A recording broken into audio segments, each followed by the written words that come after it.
by degrees. Here comes the West Indies.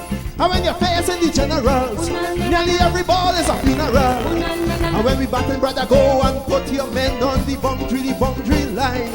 And if you give we a liquor, that is merely a hiccup. Look, you win the little battle, you lose the war. It's the same result every time. Everybody sing. Here comes the West Indies. Here comes the West Indies. Them rude boys gonna get you by degrees. Here comes the West Indies. I'll tell you now. Here comes the West Indies. Here comes the West Indies. Them bad boys gonna bring you to your knees. Here comes the West Indies. Special request to the Trinity Posse. And what about the Guyana Posse? And what about the Jamaica Posse? And what about...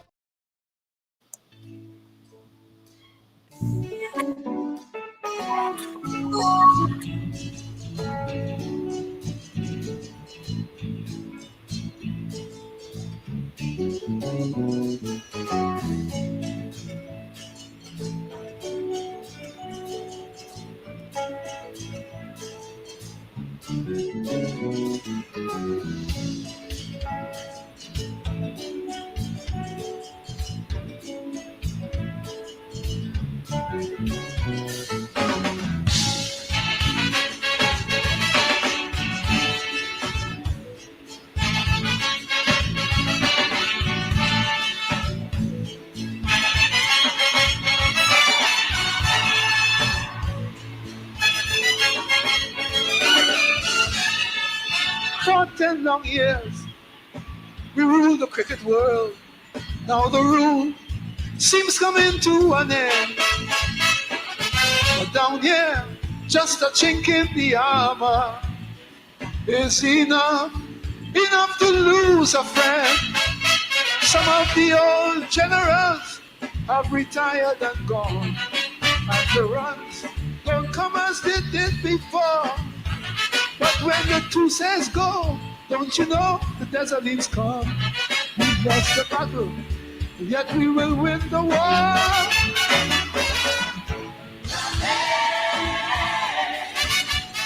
Rally of the West Indies, now and forever. What you say?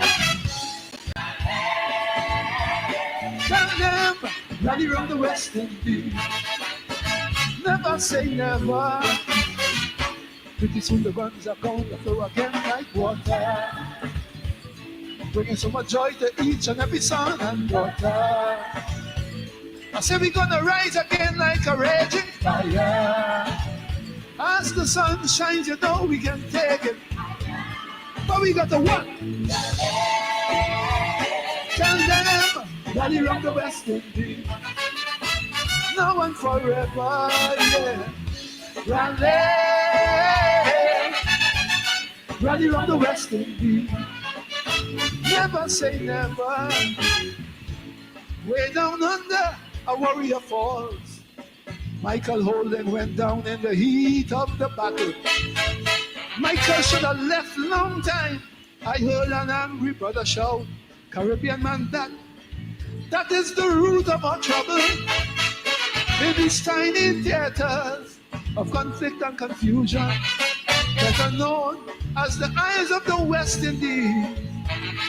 We already know who brought us here and who created this confusion. So I'm begging my people, please, tell them. Rally of the West Indies, one forever.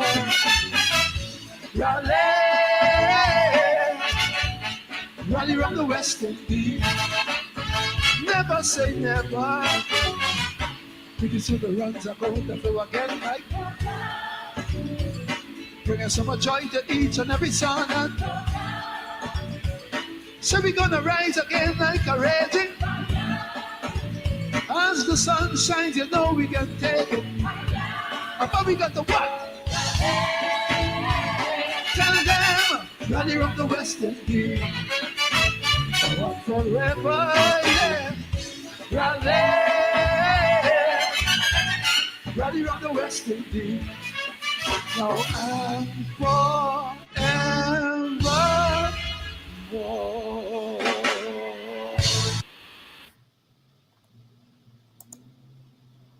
Chores look different with Cox multi-gig speeds.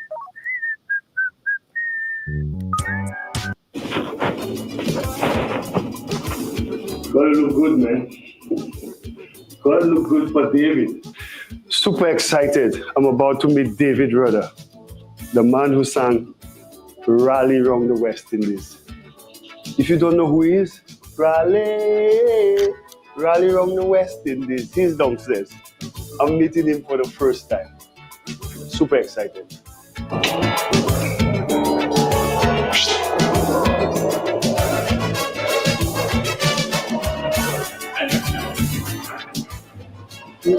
How are you doing, sir? My pleasure, man. My absolute pleasure. You know how much joy that song brings to the Caribbean people? It's a pleasure to meet you, man. It's a pleasure. And every time that anthem is the West Indies anthem. Every time it goes out and it plays, it means so much to us. So personally, for me, as a fan now and now as a coach, we truly appreciate that massive, significant contribution to music that you brought to the West Indies and its people. You know, so it's a pleasure to be here, man. This song, it always brings goosebumps, man. Yeah, so to have it now at the World Cup, a new present, because I don't think we've had it. I've not experienced having new presents while the song is being played. So that would be massive for the boys. You know, hopefully tomorrow the guys could meet you as well in the first game. I would love to see that. Yeah. Bringing so much joy to each and every son. So we gonna rise again. Yeah. No, that's the legend himself, man. Rally Round the West Indies. Oh God! Listen, I want cricket to play tomorrow. You have the legend there himself. Have to sing it. I'll be back up. Yeah. No, I can't butcher the song with the man right there. I just asked him that downstairs. Yeah. That's genius. Yeah. When we lose, we hear all the quarrel and all the bad talking and bad mouthing and. You know, Michael Hogan fell and got injured in Australia. And Michael should have resigned a long time, you know, because when we're going to talk to somebody else, take a chance, because we lost. So I said, you know something, this is our problem. We just today we for you, tomorrow we against you. You know, and it's a kind of funny kind of love. You know, so I said, let me write a song about. Where we came from, how we arrived here, what we're doing beyond the boundary, you know, because when we win, it's more than just making a sporting statement, political, social, and otherwise, you know. So that was the vibe, you know. Well, Mr. Rudder, you've been in our hearts for a long time, way before I was born. And this is a hero's moment for me, you know, meeting you for the first time. So on behalf of the West Indies cricket team, I would love to present you this World Cup shirt. Thank you very much. Yes. Rally Round the West Indies. I know you've been rallying for a long time. Now and forever. That's right. Now and forever. That's right. Yeah, so the legendary David Rudder in the flesh. I hope you sing the anthem for us tomorrow. Who's watching? Make sure he sings the anthem. No problem. Thank you. Now they're making restrictions and laws to spoil our beauty. Yes, man. That look good on you. Very good. That look better on you than me. Come take a job this time. To make sure that they pay, soon we must take a side or be lost in the rubble in a divided world that don't need islands no more. Are we doomed forever to be at somebody's mercy? Little keys can open up mighty doors. Everybody hand raise. Everybody give praise. Rally, rally round the West Indies, now and forevermore. Understand up.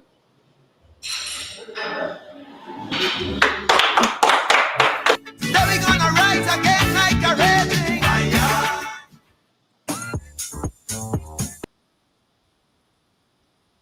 Good evening and welcome to today's edition of West Indies Cricket 101. When I die and I come back again, I want to be a West Indian. I don't want to be anything else. I want to be a West Indian. Identity, that which you identify with. Win or lose, I still want to be a West Indian because of David Rudder, because of all those inside the boundary and beyond the boundary. They've created something for us. And to see the legend himself, David Michael Rudder,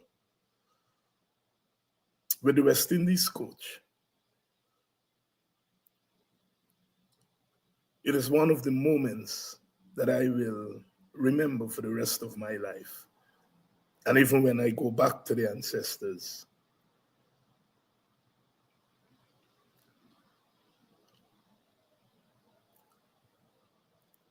one of the things that I don't identify with the present cricketers, not so much that they lose. In sports, you lose and win, as with anything in life. You win sometimes, you lose sometimes. But when I hear our cricketers, our captains, talk about our fans, we West Indians are not their fans. We are not their fans. Leave that for American sport and wherever else. As Darren Sammy said, the West Indian people, that's what we are. We are the West Indian people. And when they're out there, they're not playing for us as fans. They're playing for us as a people. When Sammy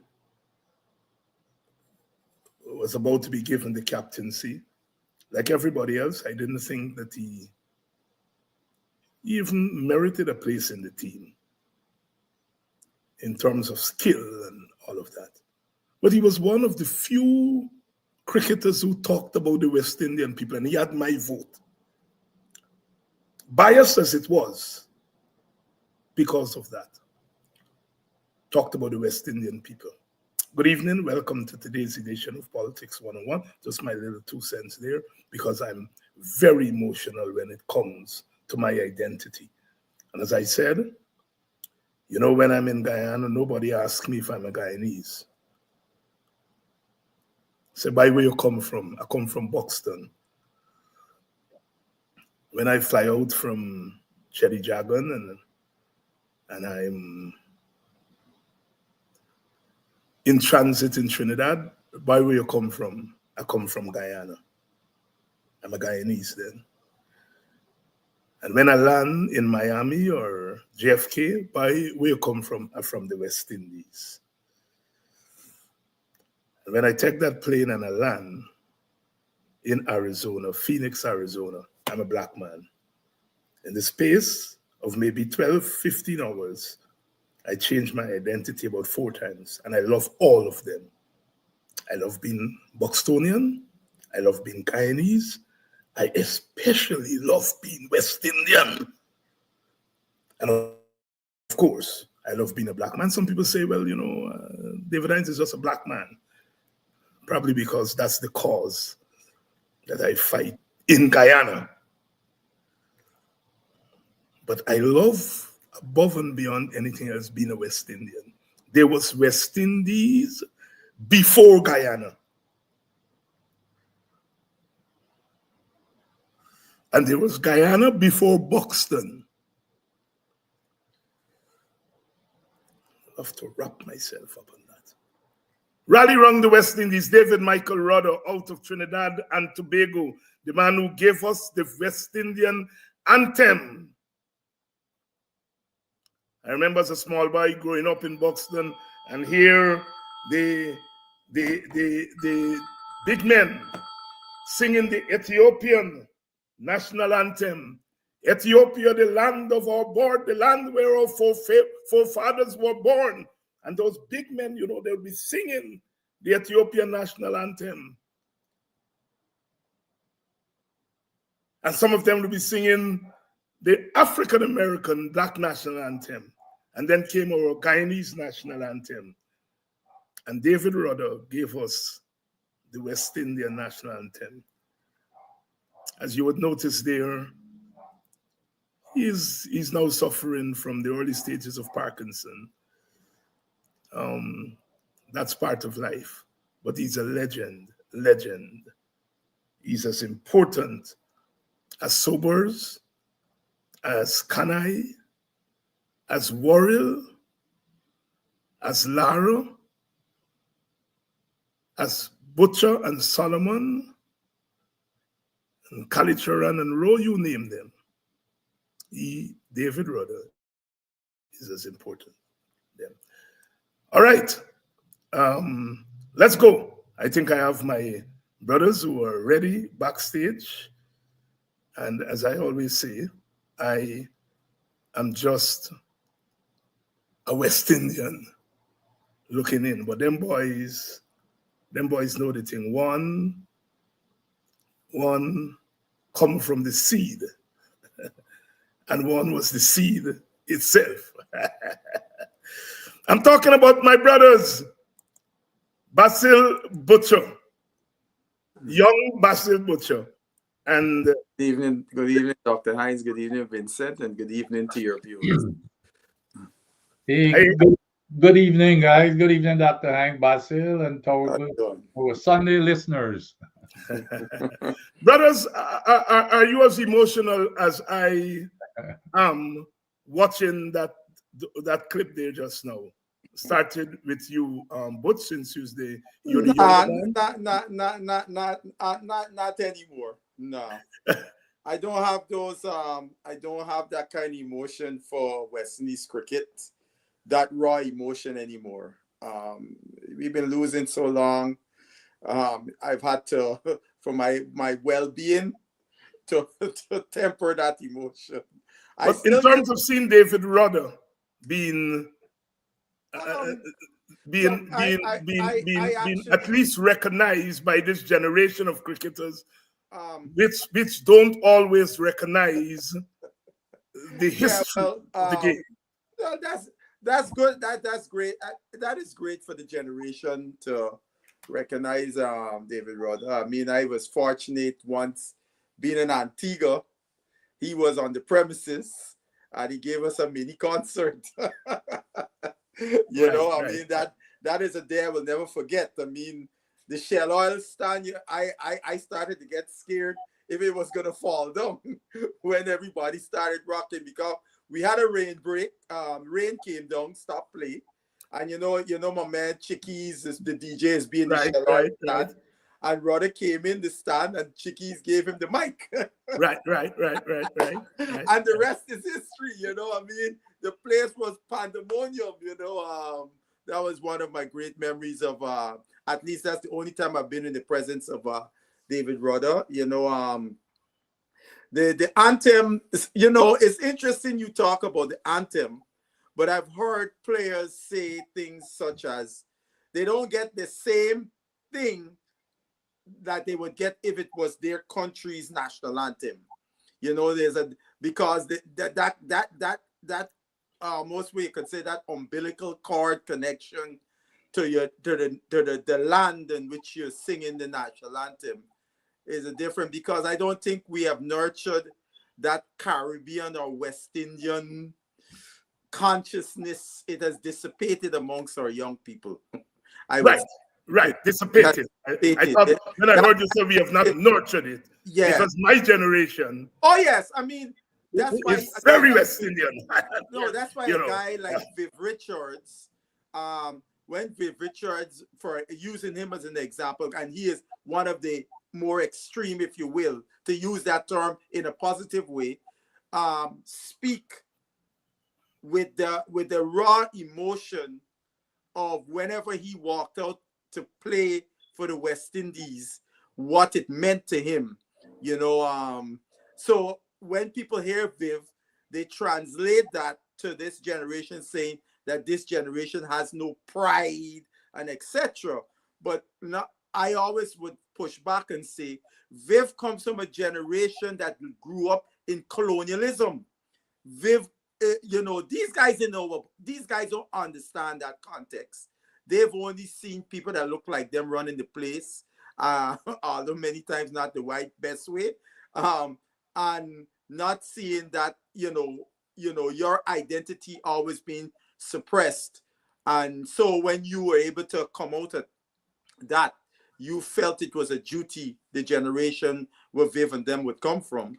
I mean, Vincent come from that same generation. They would understand. They have a different feeling about representing the West Indies, unlike these guys today. It's not. I don't think it's a lack of pride. I just think the environment in which you were nurtured.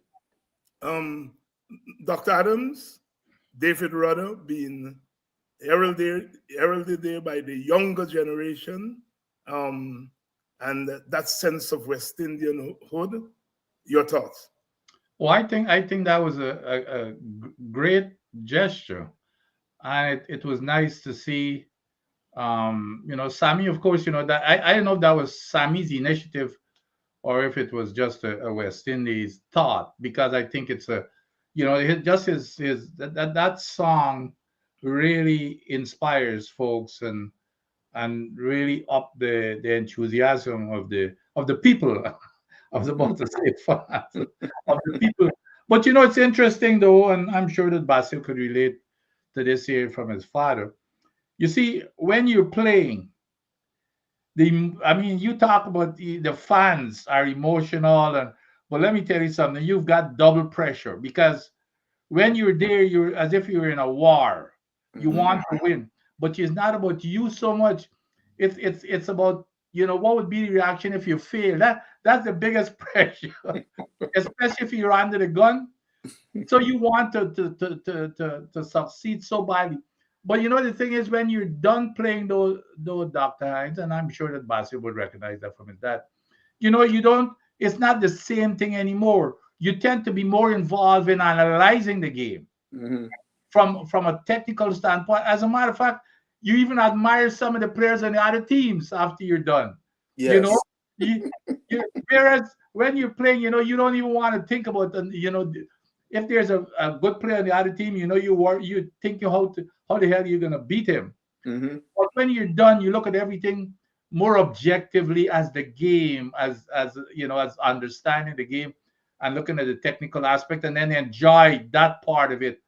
Whether, of course, you still like the West Indies team, but if another team is doing good, you appreciate it and you recognize it. And but it's a different feeling when you're in the arena, and when when your days out in the arena is gone. But when you're in the arena, if you think that the fans are emotional here, I mean, I have done it. You should see big men cry in the dressing room, Dr. Hines.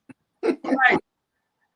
My very last game when I was captain of DCC, playing for DCC against Police in the semifinals at the Ivlery, before I left to come to the United States, we bowled out Police for 115, and we were 100 for 3.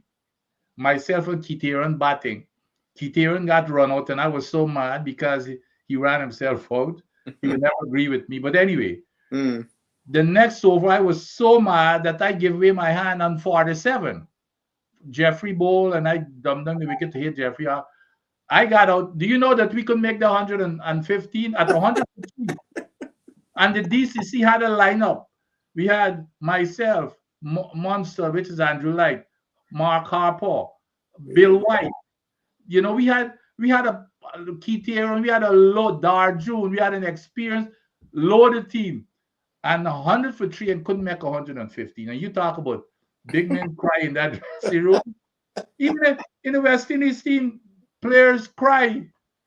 It's a different, I mean, because you've got that weight on your shoulder. It's not only about yourself, but it's when you lose, it's bad. Yeah. And I know Basil says it's not pride, and I understand where you're coming from, Basil.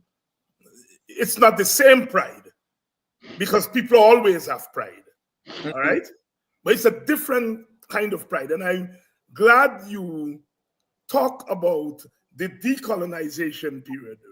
Richard is born in 1952, all right? Trinidad and Jamaica got their independence in 1962.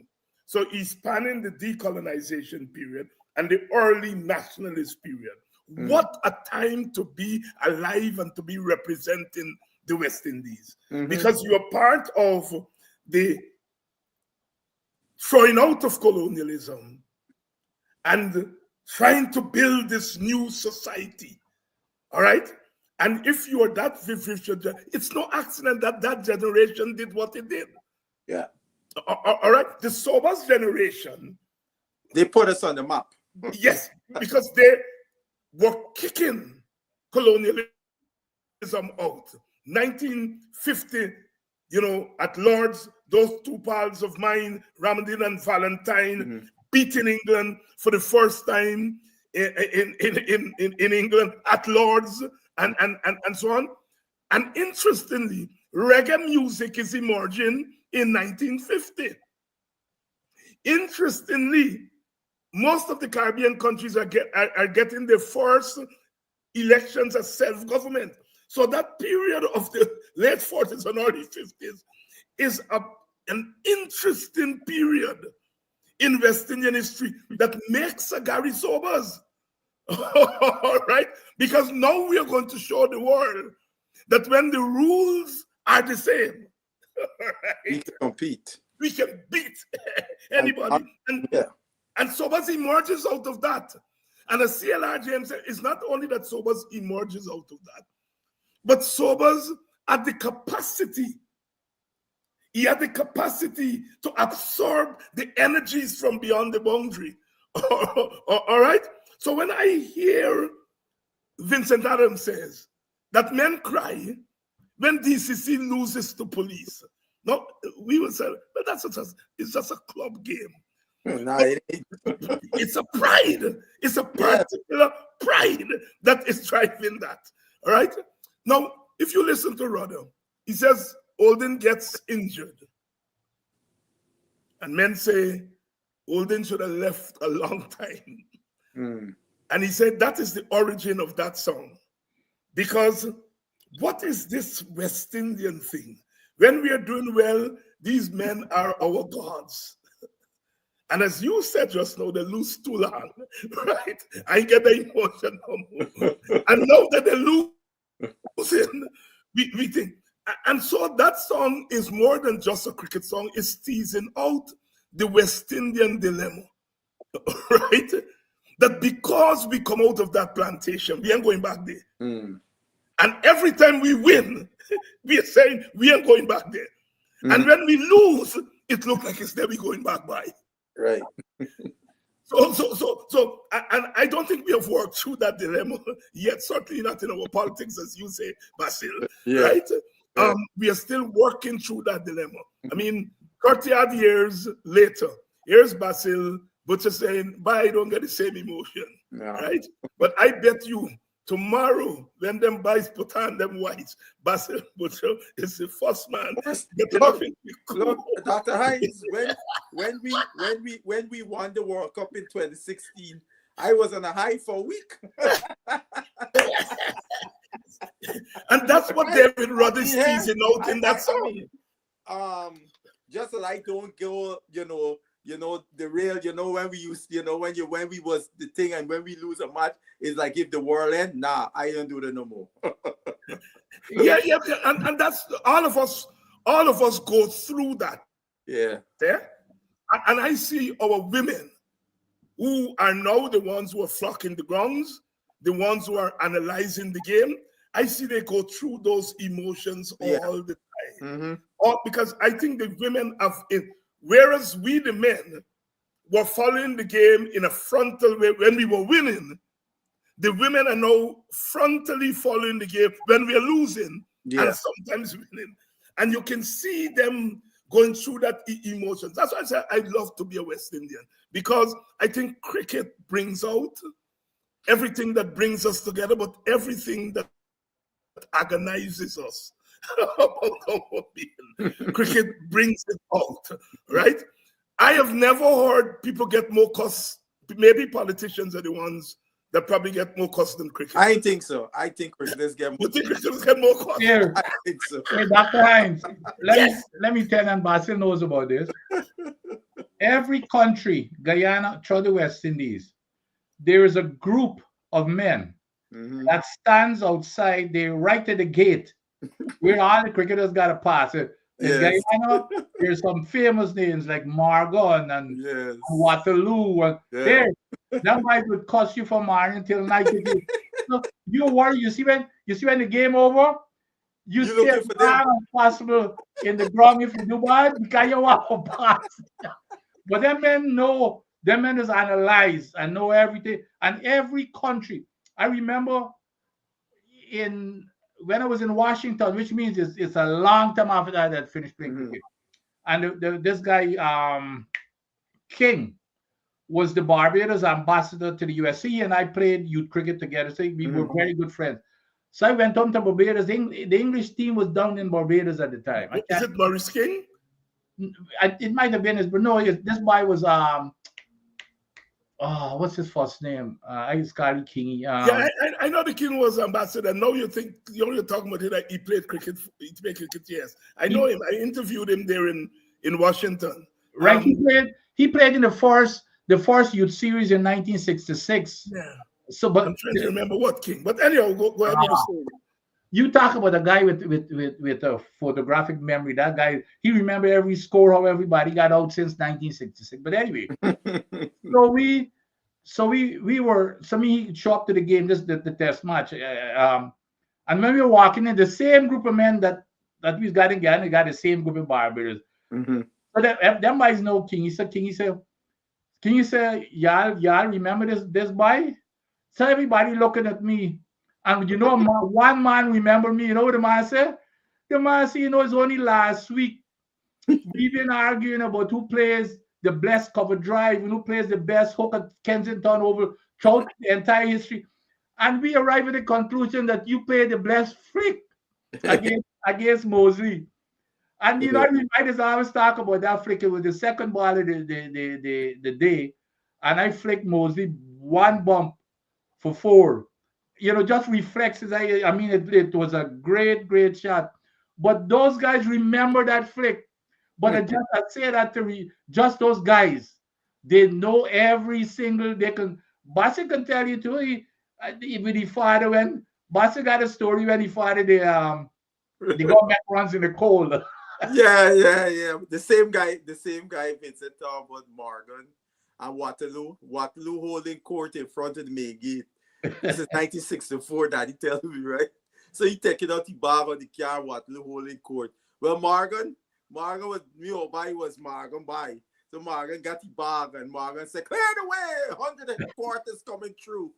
And so when Waterloo take off his cap, he says, and stop holding corners, just skip or shake your hand. You get 110 quarters before my boy. He boy was Kanai, right? And the same Waterloo, Ivor Mendoza telling me a story. He batted in a trial match in 1960. The next tour to Australia later that year. And Waterloo, right by Flagstaff, the lower deck, that's where Waterloo them used to be. And Waterloo screamed, Mendoza, you will see Australia. And Mendoza batted. And Waterloo scream again, say, Mendoza, you will only see Australia on a map.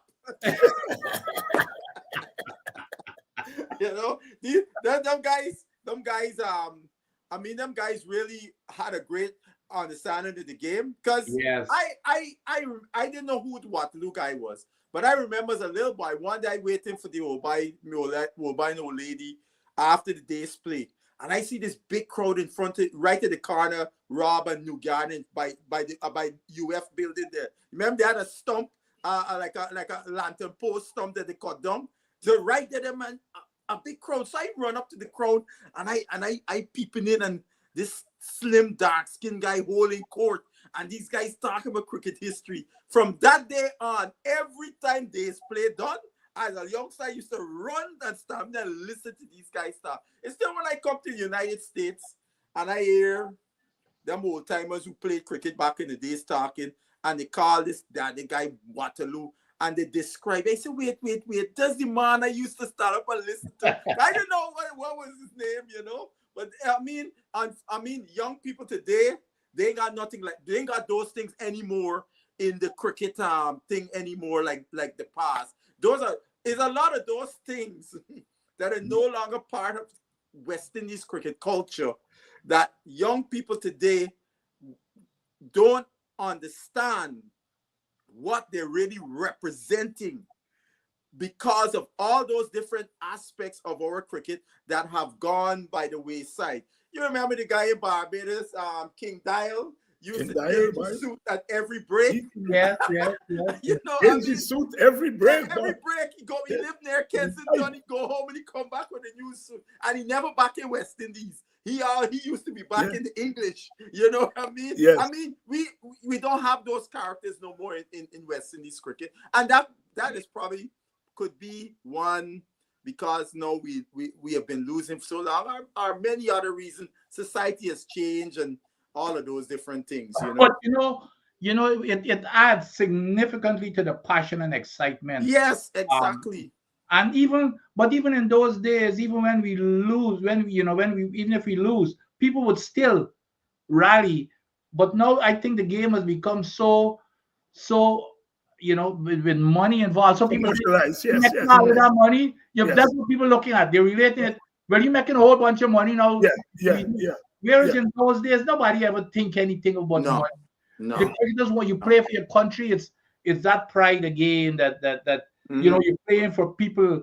So it's but Dr. Hines, in terms of your historical perspective and emergence of Gary Sobers, and that is why, and Basil know where I'm going to go with it, because there's a man before Gary Sobers that played under those disadvantaged situation, Sir George Headley. Correct. He's got to be, in my opinion, the biggest cricket hero in our time. For that man to make that kind of runs, especially with the umpiring and wet wicket, and in those colonial days, going way back in them days, that's just totally incredible. That I always say, whenever we have this argument about the all-time West Indies cricket team, the first name on the list is George Headley. Big the other 10. Clearly, Larry Constantine and George Headley are our first cricket superstars. Yes. Clearly, before the war, Headley and Constantine. Constantine behind Headley, but in terms of a player, Headley was the Colossus. Where you had the arguments where the black folks said Bradman was the black Headley, and the white people calling Headley the black Bradman. Those are that show the type of influence that Headley had in the black world, and colonialism, as you're saying. Here was Headley, a brilliant cricket mind, but he had to be under white men who were way less capable as leaders, and he had to play under them. All of those things. He had to stuff in the back pocket and go out there and be the Lone Ranger almost for the West Indies over that period of that decade of the 30s. it's a shame that war came along and in Yeah. the prime of his career, because we will be talking about George Eddy even more had he been able to play during that period with the war, that 39 and 45 to 5 years. 47. Because almost 10 years. It's 10 Yes, years. 10 years. we played our last match in 39. Yes, And our first match after the war in 47. 46, 47. So it's almost a decade. Yes. And yes. I'm glad you mentioned the 1930s. Mm-hmm. Because Headley is ruling the roost in the 1930s. And the 1930s is a very significant decade in modern West Indian history. Mm-hmm. Because the 1930s, from the Bahamas in the north right down to Guyana in the south, there were strikes right through. And it was as a result of those uprisings in the 1930s that the British sent the Waddington Commission down to the West Indies to find out, well, why these people are behaving so badly. And of course, the Commission said, because they want to be free. I remember when I was... And it's out of the 1930s that came our political parties and, you know, the Manleys and the, you know, Dragons and all of them. And Critchlow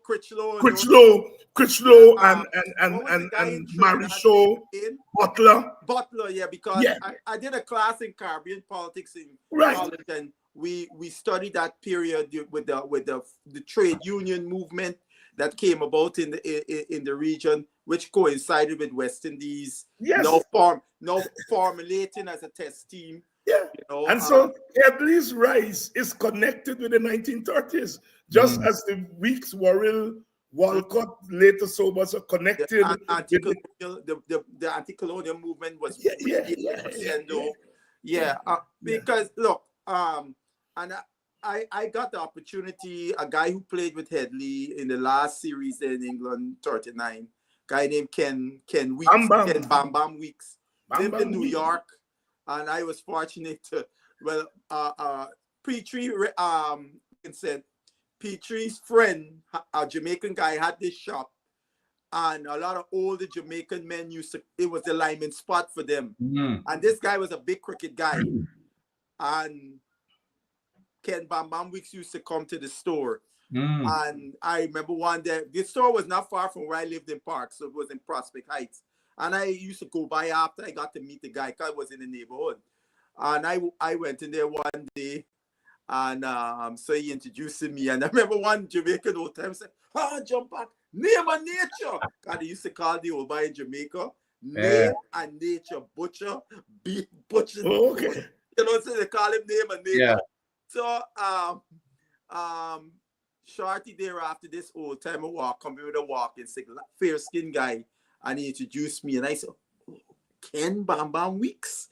And then we started talking, and one day he and the old boy sat down, and a guy did a video with the two of them speaking about the different eras in which they played. What was the environment? It was, I wish it was a Jamaican doctor. I wish I could find that guy with a video, because that's living history. Because to hear the contrast, because, for example, he said on that tour to England in 1939, he said, well, firstly, the white players and the black players did not socialize.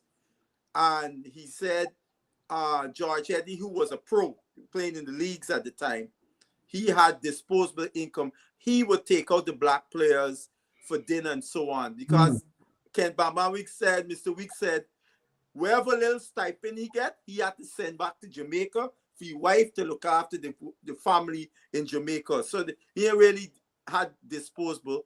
And he said he was not supposed to play the last test at Surrey. The test he made 100. But Ivan Barrow said he don't feel like playing cricket. He's going to play the dogs, you know, going greyhound racing, you know. And as a result of Barrow not playing, he gets put into the team and makes a blistering 100. I think it's 139 or something like that he made, right? And he said, he was telling us, you know, to take the ship back to Jamaica. And he and Leslie Hilton, the guy that got hung for murdering his wife, it was the two of them on the ship. And he said when they got to the port, nobody was there to meet them. The two of them had to jump in a taxi to go home.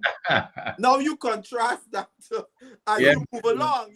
So you saw how things changed. You know, I mean, so when you get to understand the environment these guys were in to perform, Yes. you got to give them even more credit, and also to sit on a boat for weeks, you know, because I know the Obai told me his first tour, they took the boat from Trinidad to Southampton to England, and then from there they fly a plane that stopping to India, right?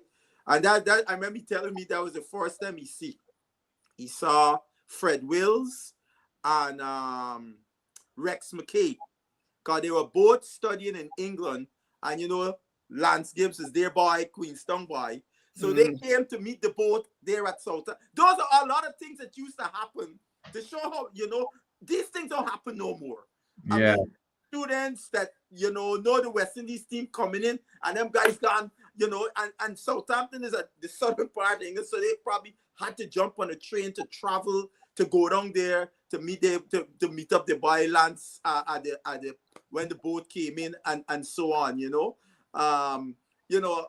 So you know, you tell these youngsters today about them things. That guys can't follow me. I got a picture my father took when he was coming back from England in '62. He came back on a boat.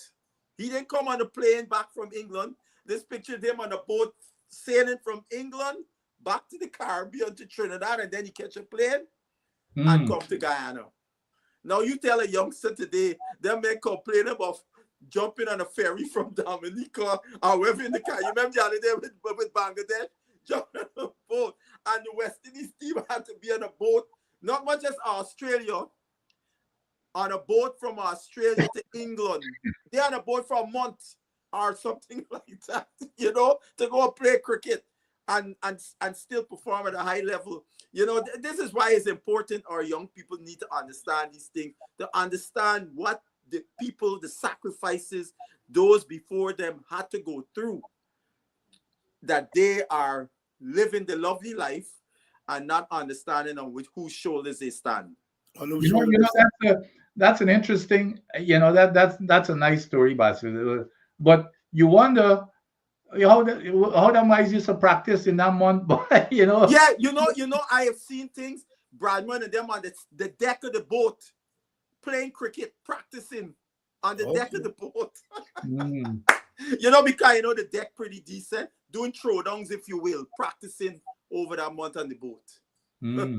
Dr. Adams, I want to take you back to a passing comment you made. Well, it wasn't passing. And you listed the DCC lineup. I got my DCC shirt on. I got this shirt now 23 years almost.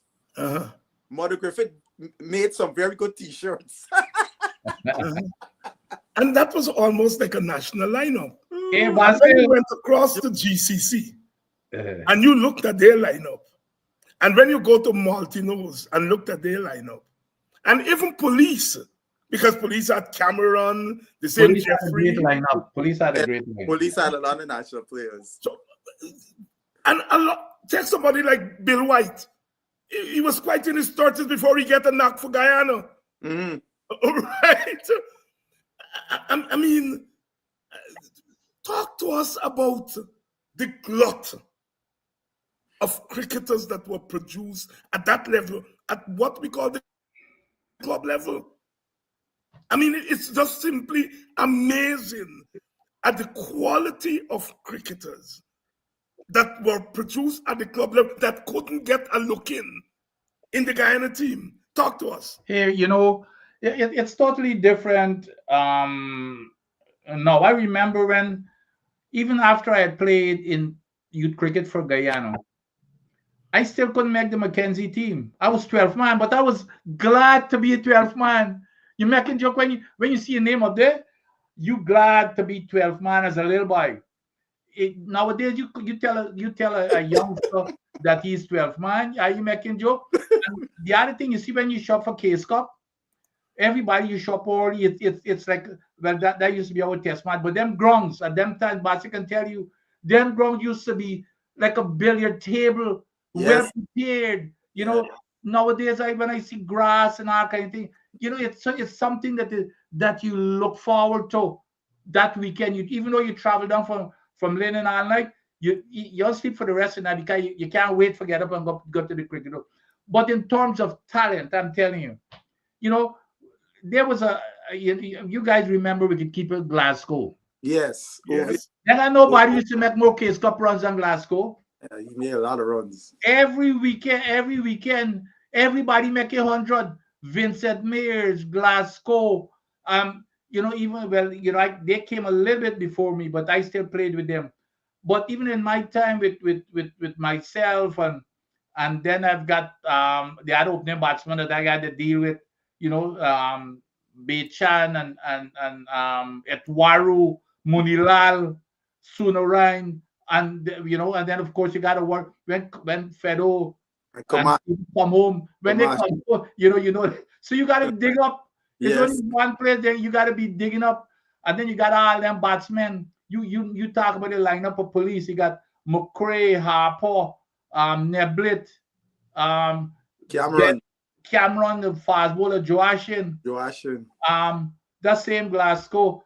Every team had a core set of people that were national players. Basically, if you're not a national player, you're close. GSC, I remember one time, Kraft, Murray, Stewart, Cornelius, and then you had some other batsmen because they were in the East Coast team. That is guy named Hyman. How many runs almost 100 almost every week. So the competition, but it used to be like a test match when we go there. Nowadays, them guys is just going, because that's not what's catching. Everybody's looking for themselves to start with, because they're looking for the next what do I need to do to get called up for some T20 thing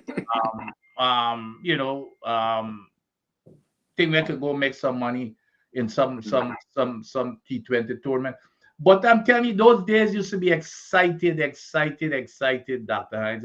When I look back at them days, it used to be, you talk about steers. And the other thing about it, it was just normal.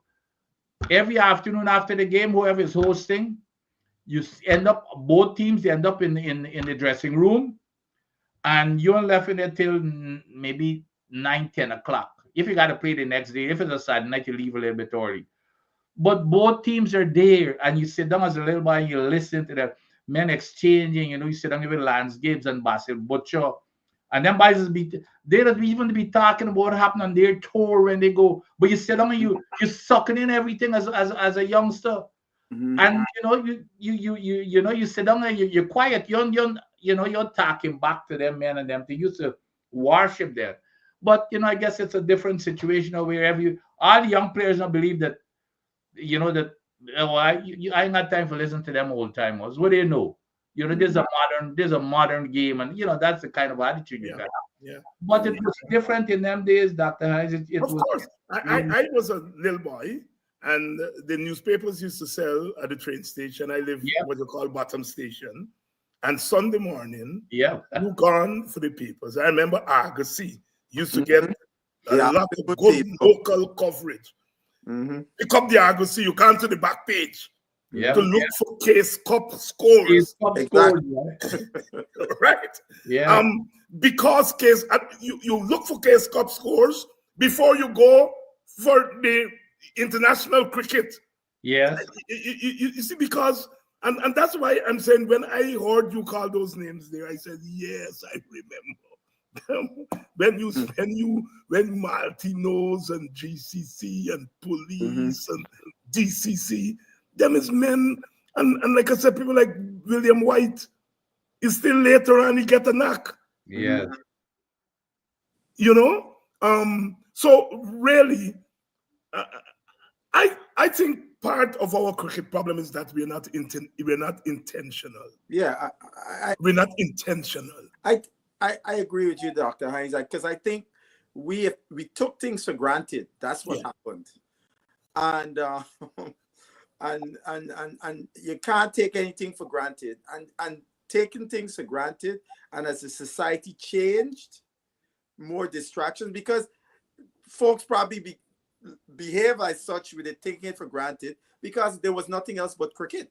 Cricket was king. There was no challenging for people's attention than cricket. So maybe some of these guys did not have the foresight to understand things changing, and you have to be deliberate and intentional in what you're doing. And because they weren't, it slipped away. I mean, look, they got the current first class season going on. I got a friend in Jamaica. She is a big cricket fan.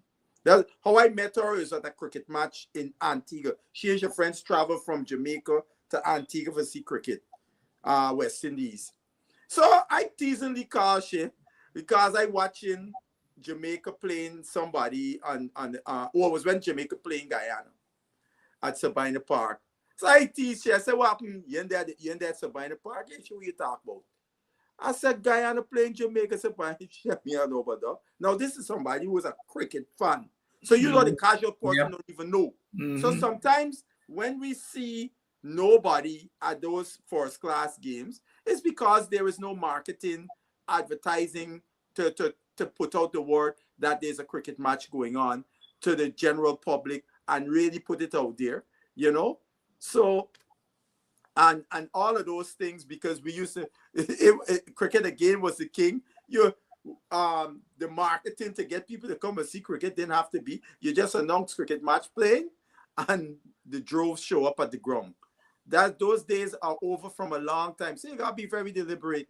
And young people got a lot of distractions today, you know, and we all see how the T20, which is an event. I think one of the things, as we all live here in the United States, we watch at the sports. What they have done is to create.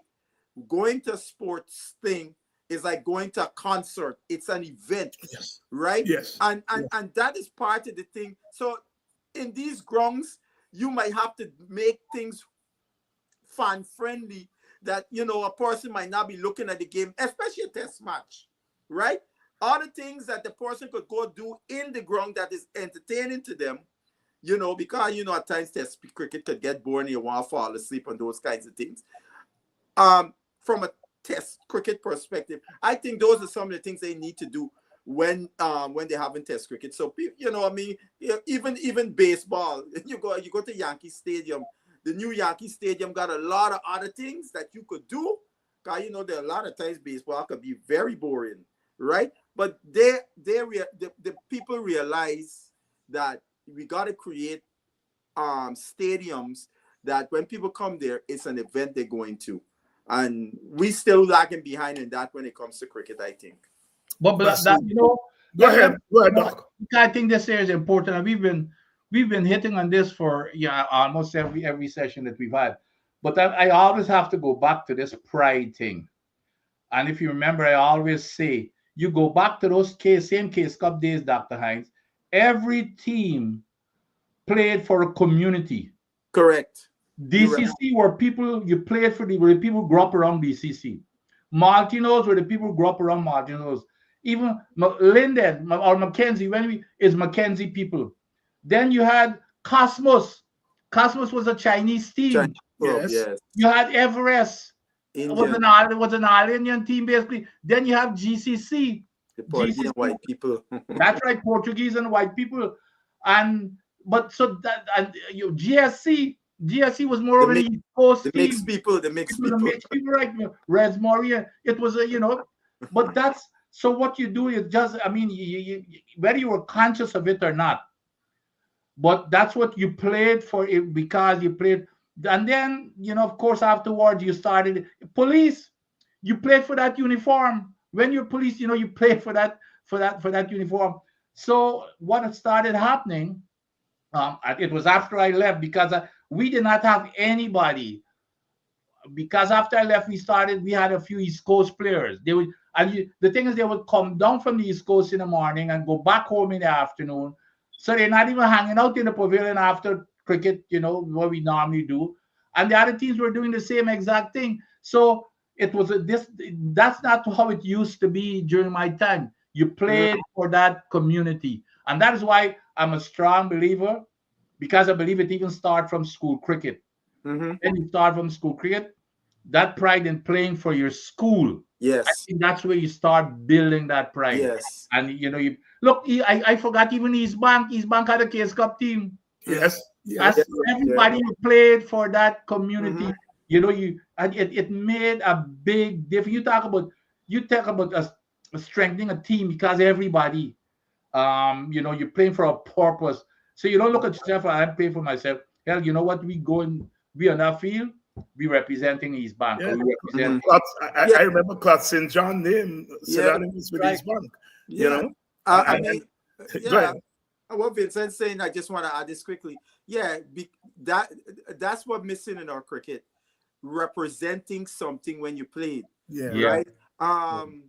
No, to me, these guys see a club now is like a team. That's It's right. like a club It that you're is. representing, So because that's where that pride of representing something got nurtured, and it got stronger as you went up the ladder.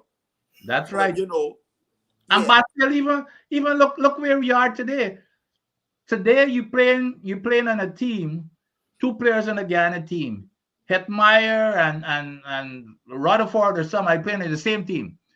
Tomorrow they're gonna playing in the IPL. They're playing against one another. Yes. Yeah. Yeah. Or a fast bowler playing. You and a fast bowler playing in the same team tomorrow, y'all. Yeah. So you're sharing information in the dressing room. I know. I mean, because it doesn't matter which team you're playing for. You want them for win. Yeah. If I'm playing this, if I've got a teammate, I play in my national team for Ghana, and I'm gonna play in the IPL against that to me. I'm a bowler and but I'd be sharing information. So Yeah. you forgot that bond, and it changes every single day. And Mhm. that's what I think that's part of the problem in terms of that team spirit that is broken within the West Indies, and probably within other teams too. Yeah, but I would say this too, because it's not nurtured from the grassroots. It's easy for it to be frayed. That's right. Because in the past, guys went away and played league cricket, Cricket, or right? county cricket. But I used to hear I hear Desmond Haynes talk about this. They would be on the flight back from a tour, like Australia or something like that, and on the plane they start talking about when I see you in the Shell Shield, it's me and you, right? West Indies, we done with West Indies. The That's Shell right. Shield coming up is gonna be war when the two we meet up, right? I think Shell Shield That's they a got good show. in Yep. first class. got Dr. war, and Vincent then Adams. there's no rivalries no more. Yeah. Yeah. Gentlemen, we just saw the fifth round of the Yeah, the fifth competition round. this year. Let's talk about what we saw there. One thing I want to observe as we go into our discussion. A Barbados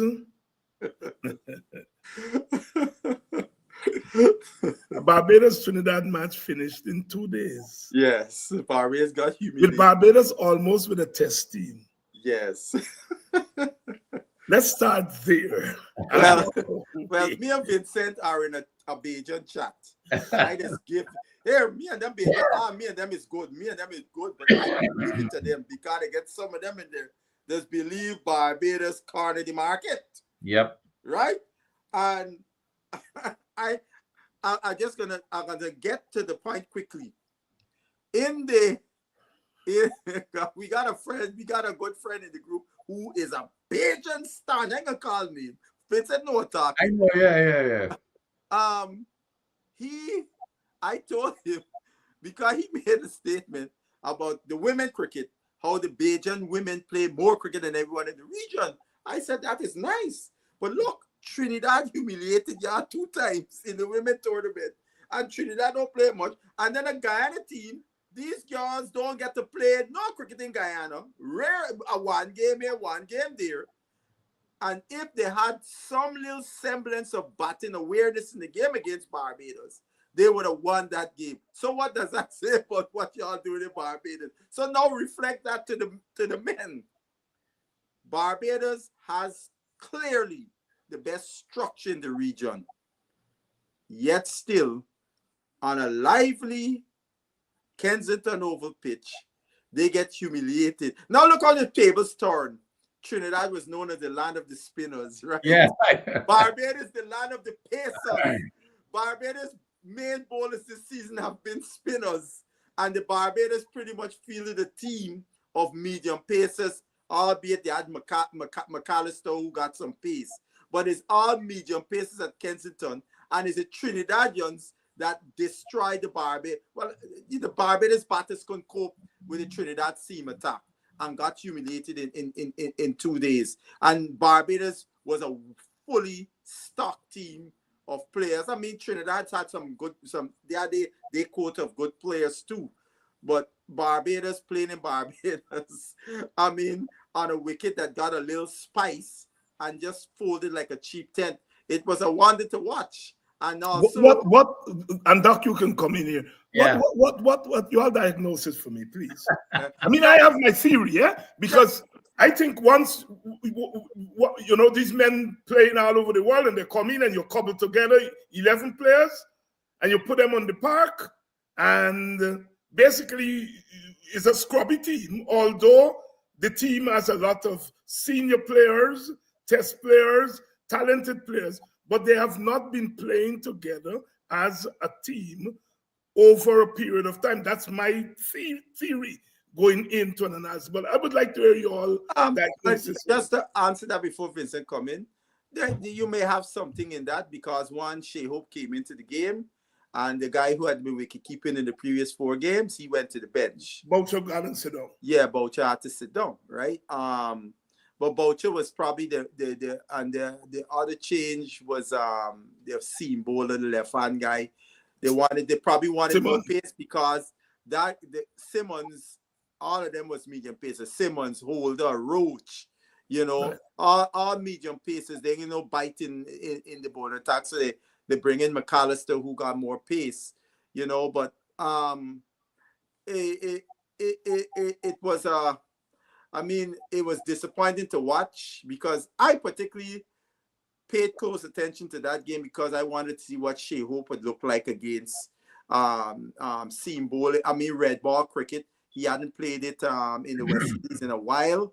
And I know Trinidad had, in my view, the top pace bowler for the West Indies right now is Seals in my books. He is our number 1 fast bowler. And knowing he on that team, and then you got Anderson Phillip who fighting for plays. But the guy who was a big surprise to me was a young Joshua James. To me, he was the best bowler for Trinidad. He was a guy that gave the Barbadian batters the most trouble. Maybe because of how tall he is and the length he was bowling. On that length, the ball was bouncing extra and he was very accurate. He was the guy that really stole the show, if you will. But I saw watch Shea Hope bat. I didn't see anything different than what I had seen. Why he got dropped. I didn't see anything different, that for all of those who are clamoring that, Shea Hope got to come back into the test team. I didn't see anything that would warrant bringing Shea Hope back into the team. That's my opinion. I'm one of the persons that clamoring for him to come back in the team. But Doc, let me hear your perspective. I got a different perspective. I think that could have happened to any of the other team because of that wicket. We have spoiled ourselves with these feather beds. This is the first wicket in a long time that played that way in the West Indies. Mm-hmm. Even heard, and Basil knows the commentator, your friend Basil, your partner. Mason was complaining that Barbados prepared such a wicket in Barbados. Could you believe that? Yes. He was complaining about Barbados preparing such a wicket. And I believe that's what it is, and it would have probably happened to any other team. I agree. And those quicks caught them on that wicket. We have spoiled ourselves to playing in those feather beds. Everybody come in and make 100 and all kinds of stuff. That is our problem. It's not. It's not. I don't think it's about team or anything. We're so used, especially in Barbados. I remember even going back in my time. I remember the first time I went to Barbados when I had on a Gary Sobers boots. And it has them sharp spike. Yes. When I step on that Barbados wicket, it's sliding. It doesn't stick. It's hard. Sabina Park was the same thing. Yes. Nowadays, you go imagine when I saw Barbados taking spin and all them kind of Yes. things. But that is what we've come down to now, and that's what we used to. And now they whatever wicket they prepared this time, caught them. And it's the wicket that we've spoiled ourselves to not being used to. That is an excellent point you make, Vincent. Because that was my thought when I watched how the Barbados batsmen fought. It wasn't the pitch per se, but because they were playing on a pitch that had juice, they were playing a lot of injudicious shots, or two, to Vincent's point, their techniques were exposed. That's right. I think it's the techniques got exposed. Technique that got exposed. The Trinidadian fast bowlers were bowling, probing. That's right. Right? That's right. So the technique got exposed. And I just like Vincent said, I like to see more of these pitches. I remember was it last year? They had a picture. They play at one of the clubs in Kingston, Kensington Club. They had a pitch. The outfield wasn't the best, but they had a lively. That was the only lively pitch, the grass on the pitch and all kind of thing, right? And I was like, Lord of mercy, can we see more of these type of pitches where seam bowlers would, if they put something in, they can get something out of it. So you get a contest between bat and ball. And in Barbados, the ball was carrying. I see many times the Silver collecting ball at his head and all of that. That's what you want to see. So a batsman can play their shots if they get in, right? Because Vincent could tell you he played in Barbados. Think me or my time, he said the first session or so, you give to the bowlers in Barbados, right? But he said once the wicket dry out, you can play a shot because you know it's bunks and pace. And any batsman will tell you they want to play the wicket that got bunks and pace because you get value for your shots. You want value for your shots, you know? Let's go across to the Leewards match. Alzarri picked up some wickets finally. I especially wanted to look at him because I think that he has retrogressed somewhat, and and he should be the leader of the pack. And he's no longer, because I agree that Seals is now the leader of the pack. But it was interesting to see him. And one of the things I detected is that he adjusted his length. Because I think one thing he has been guilty of in all formats is bowling too short and not using the short ball as a surprise. But anyhow, let me hear your perspective. I would admit I didn't really see much of the Leeward Islands game. That game really didn't have no juice for me. I more looked the games I looked at just Vincent come in. I looked at the Guyana game, obviously. And I looked at a bit of the Jamaica game because I wanted to see John Campbell bat. Because I am one of those who would, and he hasn't disappointed you. For John Campbell to return, because Louis don't impress me. He don't impress me. And also the other thing why I like watching Jamaica when Campbell is playing as a captain, in my opinion, he's the best captain in the region. You could tactically, that I'm talking from a tactical perspective, because I'm now wrong a dressing room to know how a person's a leader of men and those kind of things. But from tactically, he's not a captain that sits back and wait for something to happen. He tries to make something happen. And I saw when them little boys looked like they was gonna win the game, with Tuckett and the spinner, the two of them was batting, brought it down to 60 runs to go. And I said, look. I said, wait, by them, they'll like a beat Jamaica. And then Campbell he changed the bowler and they got the wicket. And then the next thing Campbell did, he took himself out of first slip, went at mid-wicket. And even the commentators were criticizing him for that move. Shortly thereafter, the batter makes and push it straight in Campbell's hand. And both the commentators said, well, we were wrong. You know, he saw something that he felt that if he goes into that position, and then the team fell apart and they won the game, you know. So kudos. You you got to learn for catch and slip though, Basil. Oh well, yeah. I mean, we, you know, something. That is something that seems to be a skill we don't have at a high level like we used to do. Slip catches. Well, the pitches, because the pitches. you can't.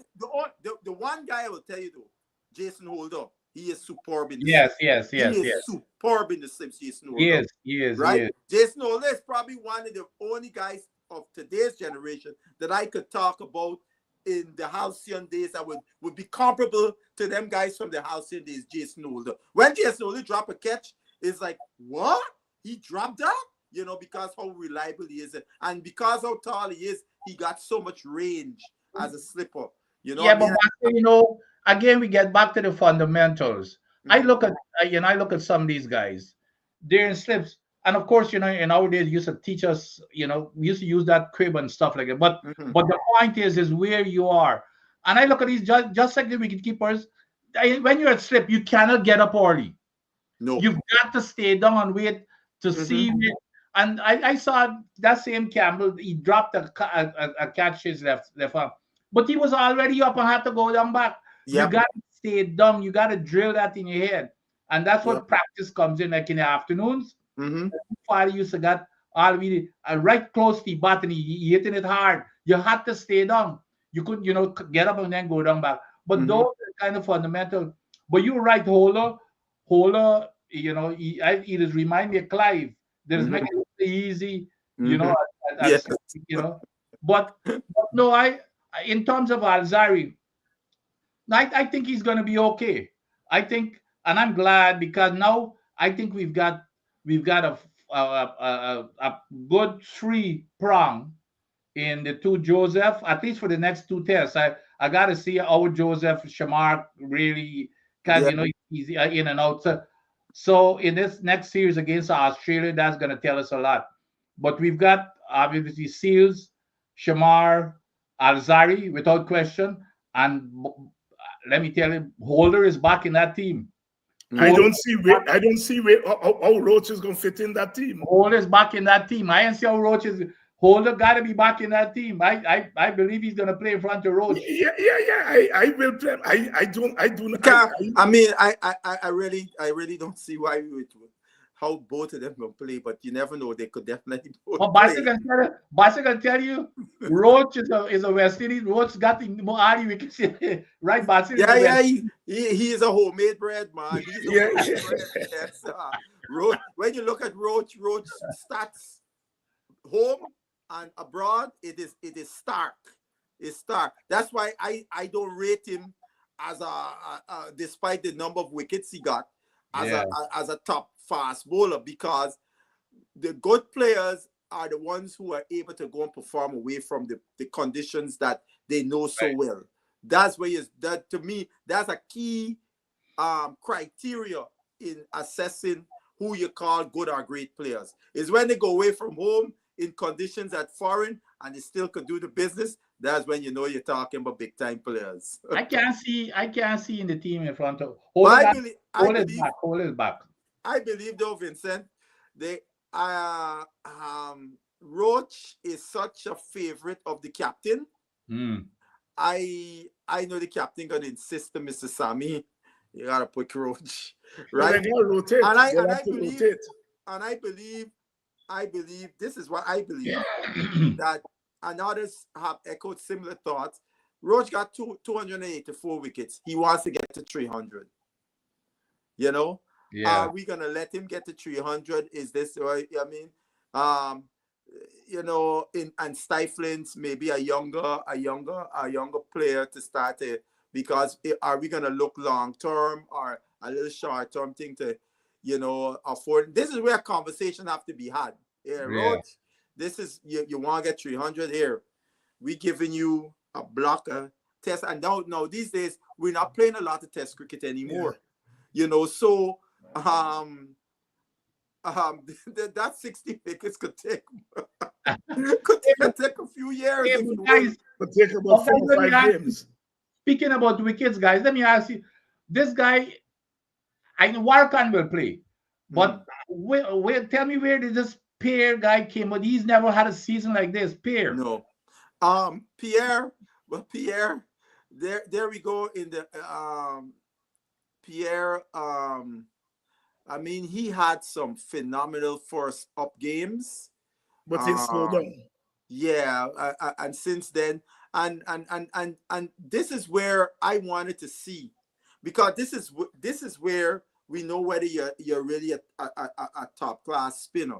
When you could be able to bowl in the conditions like at Kensington as a spinner, that pitch that was there for this game, and more than hold your own and do it and hold your own. That's where, because those are the kind of good wickets you're going to see more in Test cricket than these things that help you in our first class cricket. And that's one of the reasons why many of our spinners don't develop, because they only got to just drop the ball and the wicket can do all the rest for them. They ain't got to bowl and hit their lengths and lines consistently using their guile, whether it's in flight or vary of pace or different change deliveries, at good batters who could sweep, who could use their feet, unlike our batters. Because sweep shot is not a shot. You look at it, you look, Dr. Hines, how many guys have you seen sweeping much in our first class cricket?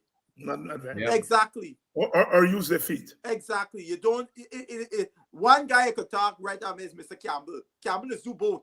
He's do both of them. Use his feet and sweep both ways. He got all kind of fancy sweep. Sometimes I said, Mr. Campbell, ease up, right?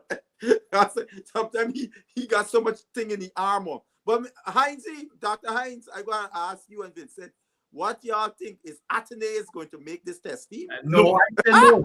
I said no. No. I said no. No. No, you don't know what's gonna happen for the rest of the season. Yeah, but They got 2 more matches. Yeah, They got 2 more matches. But But I can't see him to redeem himself because I think that brother has technique problems. well, He doesn't know where his off stump is. a lot of them. Yep. a lot of them like He that. sweeps, but he's not judicious. Yeah, he likes sweeping, but He's just impulsive sweeper rather than putting thought into into the shot.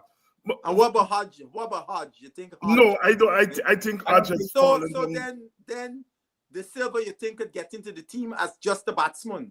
Yes, no. Because Imlak is the keeper. Imlak is the keeper. Imlak is a keeper. Imlak is going to be at number 7. Right. Yes. I see Chase coming and batting at 6.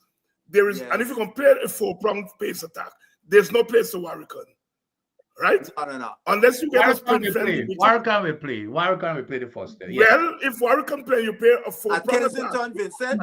Kensington is I don't the think first so. test, you know. I think they're gonna play. Remember, that wicket that we saw. That wicket that we saw is not the same wicket gonna play at Kensington. You know, what we saw in this game. Well, here, One St. Vincent, are you playing Chase? If you play Chase, Well, that's then- that. Yeah. then there's no if place Chase for plays, Warrican. there's no need for Warrican.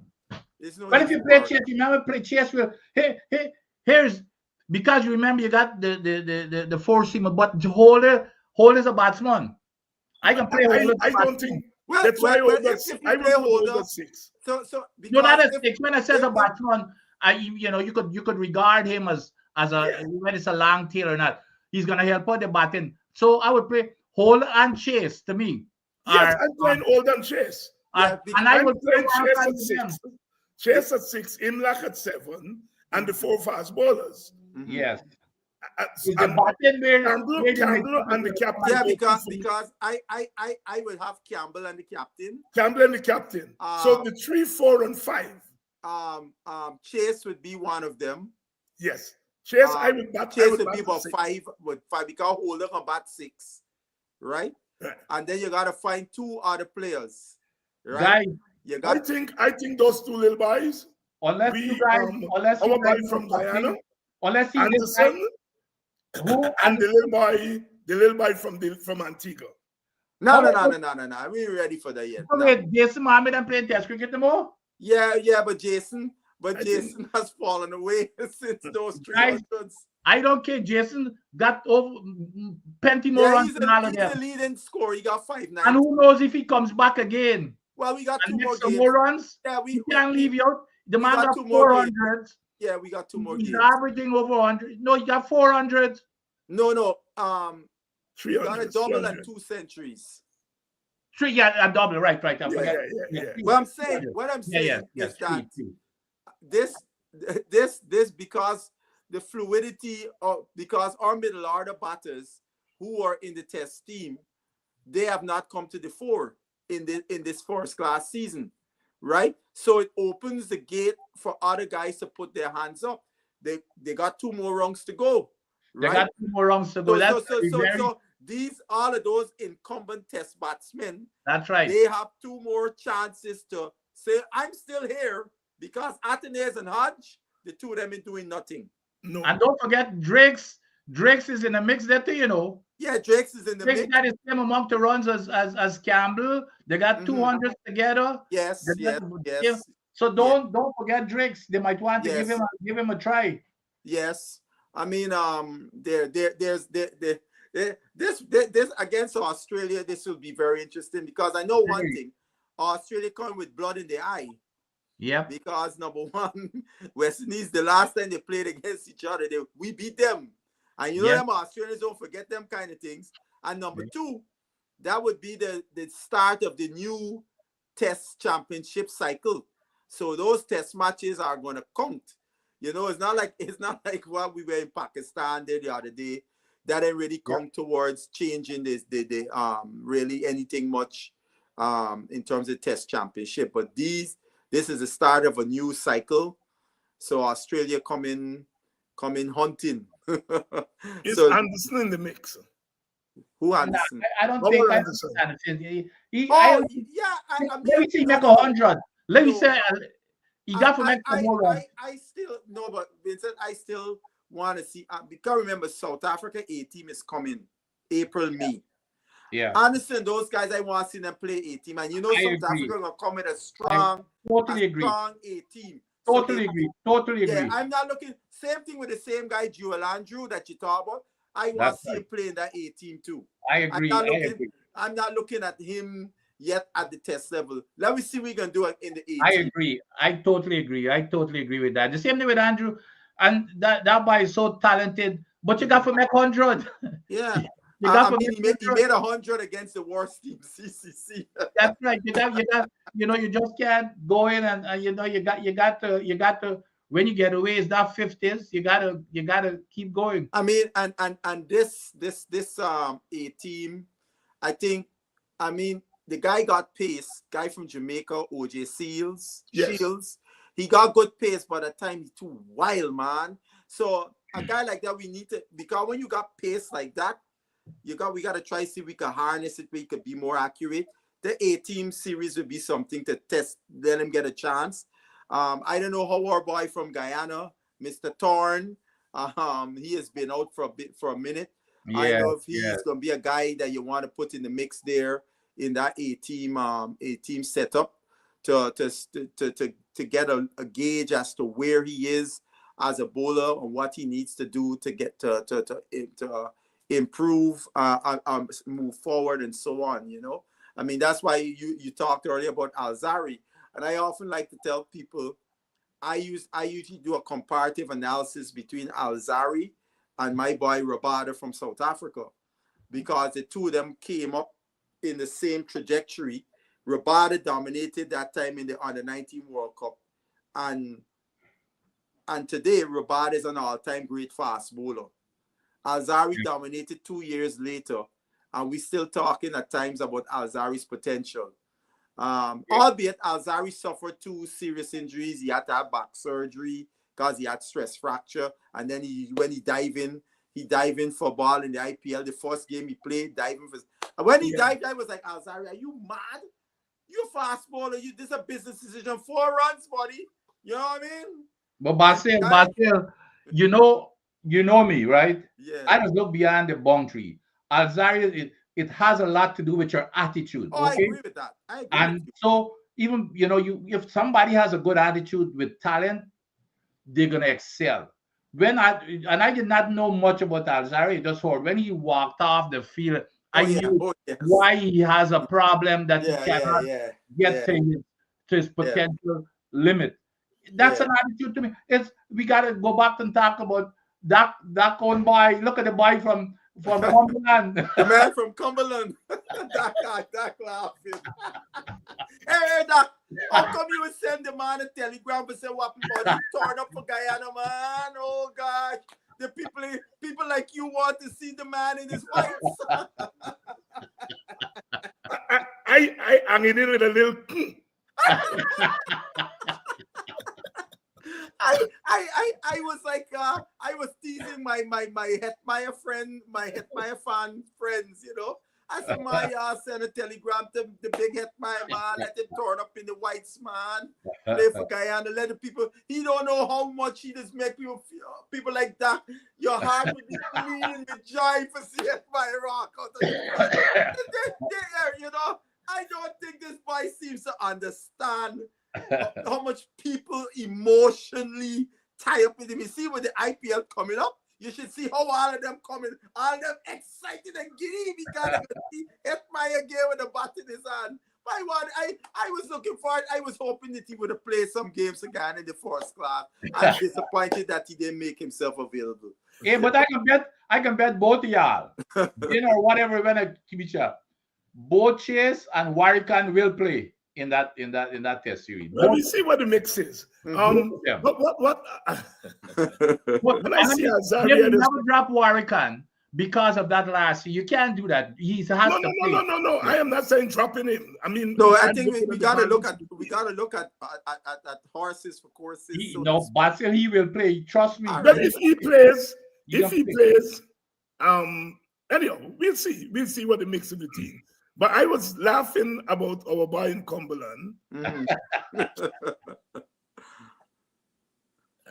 Anyhow. He had to play for sure. I know. Who do you all think Sammy is referring to when he talk about? He said one D show person. I think he's talking about Sharfin Rutherford. You think so? Yeah. I thought he was. But where is Sharfin? I think he's in New York. If Sammy talking about, look. I was disappointed too with Mr. Sharfin Rutherford that he was not making himself available playing this first class games. I was disappointed. That man is in the form of his life, and I say he would have made himself available. Yeah, I was very disappointed when I heard he was not available. You know, I was very disappointed when he was not available because I was looking forward to see if some of that ODI form would translate into the first class, but it was not to be. Shepard, similarly, he in play. But I guess all of those guys are keeping themselves in the proverbial cotton wool for the IPL. But you know who I was thinking, Basil and Dr. Heinz? I was thinking it was our boy from Trinidad, Mr. Puran. I was thinking Puran. When Puran sees people, Puran turn up and play some club match in Trinidad in the white clothes, you know, the red ball match, you know. And look, I was not expecting Puran. You know why? Puran don't even turn to play ODI for West Indies. He got play white ball, red ball cricket for Trinidad. You know, but but again, too, in my view, I would like to see Puran because all of those people who say that because I got a friend, me and he just go back and forth on this, that Puran, the Hetmeyers, the Shea Hoops, and all of them white ball cricketers, West Indies could pick them because other countries, and he rattled off a bunch of names to me, right? So I said, all right, let me check. Let me go and do my research on all these names. And when I check and I came back to him, I said, look, my friend, all these guys you pointed out to me play a lot of first class cricket. Even he gave me a name like Finch, Australia. Remember Finch played mainly ODI and T20. He had a couple test matches. But even though he was not in the test team, Finch was playing Sheffield Shield cricket, first class cricket. He was still playing first class cricket alongside he was a white ball, playing predominantly white ball cricket. And it was and other players, as I was going through them, I come back to you and I give you the whole list of them, how much first class these guys are playing. It's not the same like Puran or Yes, Hito yes, yes, yes. or Hetmeyer or one of them. And everybody like to say our best players. And I always ask them the question, how and what metric are you saying these guys are the best players, right? Because they've been, some of them have been successful in white ball. Shea Hope, obviously, but I would remind people, when Shea Hope was making all them runs in white ball, he was failing in Test cricket at the same time, right? People seem to forget he was averaging 50 in white ball cricket, ODI, and at the same time having 20-something in Test cricket, right? But like, that's one thing that I still can't get over. In this man's first Test match, was it the first or second he played in England of all? No, his first series in England. His first series in England. In England, your first, and you're gonna make a 200 in England, and you do not. That's heavenly. I don't understand that. That it has never been done in the history of Test cricket. I don't understand that. Yeah, I mean, it's something hard to understand, but for example, the way he got out in the second inning, the field placement, these are the little nuances where you see when people you're looking at ODI cricket versus Test cricket. It was around the 40th over the Trinidad inning, but how the field was set on the offside, I don't think in one-day cricket at the 40th over, the guy who took the catch, that guy would have been a sweeper. So that ball went up in the air, would have been going in the open space to Shea Hope. Unlike in the red ball, the silver was attacking, the Ma was in attacking position. So that miscue went to hand. Yeah. Right? So similarly, in the red ball game, the ball moves more. It don't stay one place easier like the white ball does. The white ball might move early in the inning, but it doesn't. The red ball moves all game. And thirdly, you got 3 slips and a gully waiting behind. Many times we've seen in one-day cricket, edge a ball, they ain't got nobody there for catch. Yes. But in the Test match, you're back in the pavilion. Those are the things. That's why I tell people like Hetmeyer, people like Puran will struggle in Test cricket because how many times we see them get nicked off, but nobody is there. I agree, Basil. You develop bad habits. Develop bad habits. And Vincent, if you saw Shea Hope batting, he played some one-day shots. Yeah. T20 like shots. Yeah. Right? Even the one he got out, the bat was away from his body. And you know this, Vincent, in the red ball cricket, the premium is getting as close to the ball as possible. Right. Because you're giving yourself more of a chance. Because remember, if that ball moves and you fall further away from the ball, you're going to edge.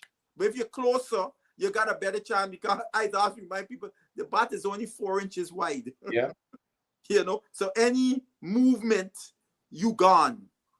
I have heard Fazil Mohammed, who I respect a lot. And he is a Puran fan. He said Puran with 3 slips and a gully. Oh God, he gone. Would not last the first 10 overs in a Test match. He dismissed Puran. Yes.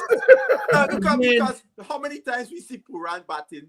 There's no foot, it's all hands. Yeah, I agree. But again, it's because of the bad habits. I remember when I see Puran before white ball cricket.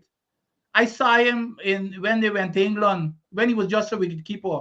And I said, this boy here is going to be... in the World Cup. In the World Cup.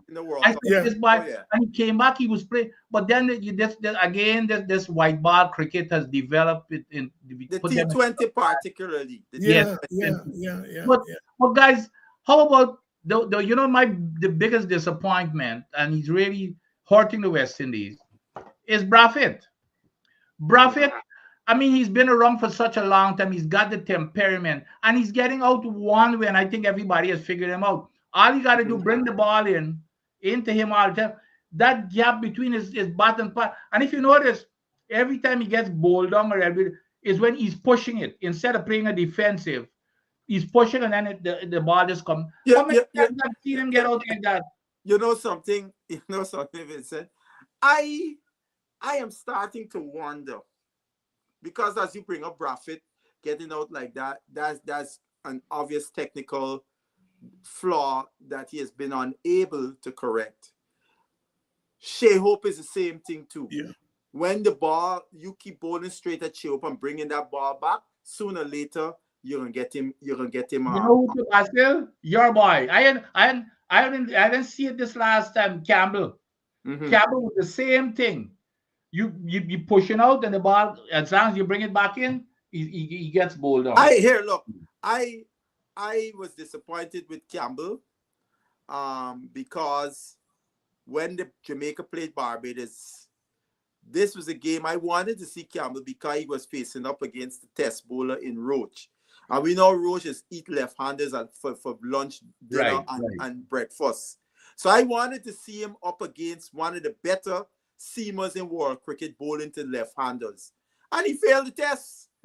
I was disappointed because you see a lot of time when you're picking guys, I always extrapolate to the next level. I look at a guy and I look at his skill and I look in and say to myself, does this translate to facing up Stark and Cummins? How did he get out to Roach? I didn't see it. He got nicked off. Nicked off. Both innings he got nicked off. Hold that bit. Both innings he got nicked off. Hold that bit. Both innings he got nicked off. So that's why I was very disappointed with his performance against Barbados. You know? But I think from a West Indian point of view, he compliments Brafitt way more than any of the other players that I agree with that. And he could take a lot of pressure off of Brafitt because he could score. He is a free scoring batter. The other openers that we got in the mix, none of them are like that. So we watch two guys, a team is able to put pressure on pressure, and we want a guy who could turn it back on them. And he got that skill set. Now, the thing is he going to be able to do it consistently? That remains to be seen. I want to throw a name in the mix here because I took a good look at him. And he has not been making the kind of runs that will think, but I look at his technique and its temperament. Savory.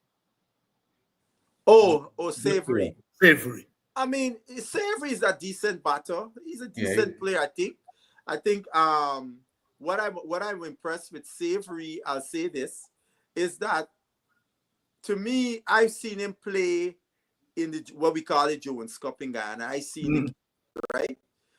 And to me, when he goes up to the Guyana level, he seems to be a better player in my eyes when he's playing for Guyana than what I see when he plays the local cricket, which is a good thing. He's showing me that at the next level he can compete well. I think he's a decent player, but West Indies, international cricket, that's another thing.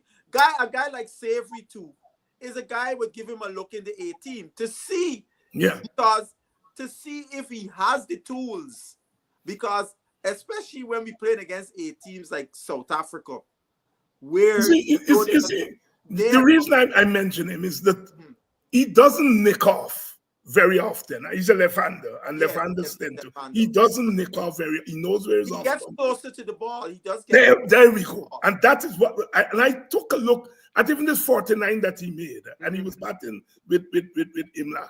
And I looked at him and I said, "This boy is not exhibiting the bad habits outside the off. He gets close to the ball. He's a relative. I would call him. He's a solid player, and I want to see him. I want to see him on the A team to see if he could step up to that level and compete, because I know because I follow South Africa cricket semi closely, and I know the South Africa, the A team that come in here you got a lot of fringe guys on the A team, right?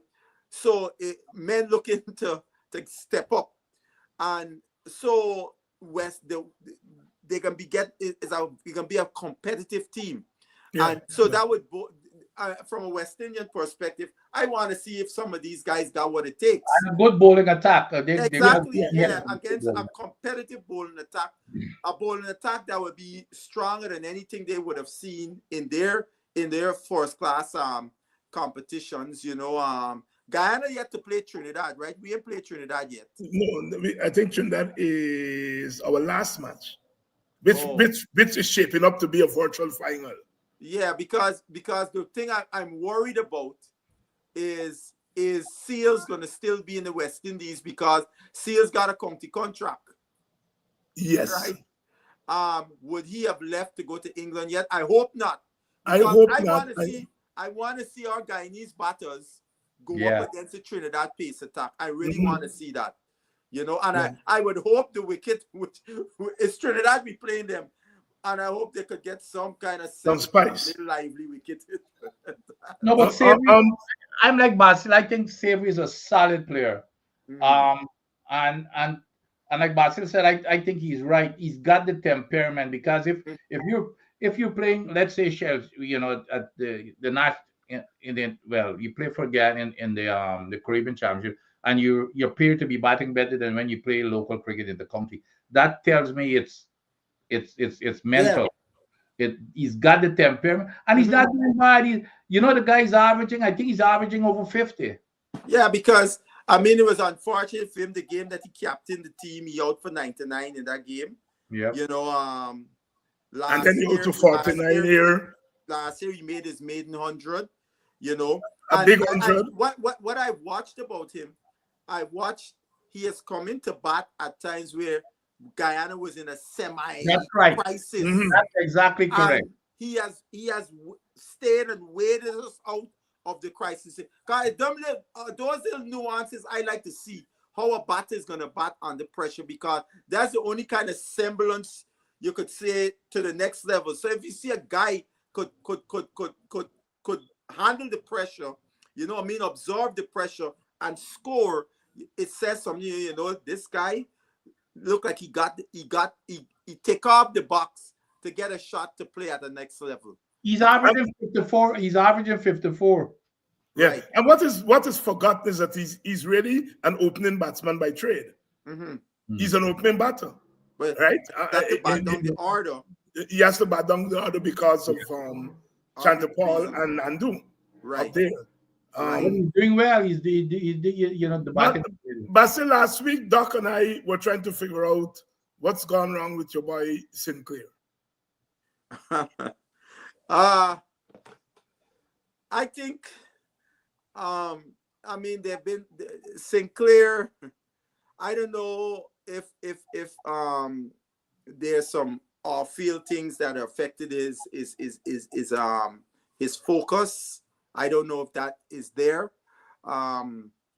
His bowling, he's not seen in the Ghana team anymore, at least right now, as one of the go-to guys to bowl, right? And then with the bat, this season he hasn't stepped up to the plate at all. 99 runs in about 5 innings. Or 6. He hasn't stepped up to the plate at all. So is it a situation where he has hit his ceiling, or there are other issues that is scuttling his focus? Vincent could tell you, when you go out there to play, you gotta be of a clear mind. Absolutely. You can't got nothing else on your mind when you go there to bat. Your mind focus is see ball and make a decision. Nothing else. If anything else clutter in your mind, you're gonna find yourself a lot of times in two minds. Should I go forward? Should I leave? This blah blah. And next year, catch yourself back in the pavilion. And we used to do, we used to try all kinds of things. One of the most famous things that we used to try is chewing bubble gum. Yeah. You chew it because it keeps everything else out. That's what you used to think anyway. Right. You gotta try anything. Whether it works or not, but it's to do exactly what Basil said. It's to blank everything out. You know, so no, but I believe again, yeah, I don't know the guy, so I'm not casting aspersions or anything, but I've seen him in a few antics on the field. Yeah, he's got himself in trouble. And that is not that's so when you become a superstar and that type, even then it's not acceptable. But you just coming up trying to make a name, that's not the kind of behavior you know that you would expect from somebody when you know it's interesting. It said I was listening to interview with a couple West Indian current players. I know the questions they're asking, what's their favorite dish and so on. One question was, who is the loudest guy in the West Indies team? All of them, and all three of them, of course, Sinclair. Yeah, you see, and that's not a reputation that you want.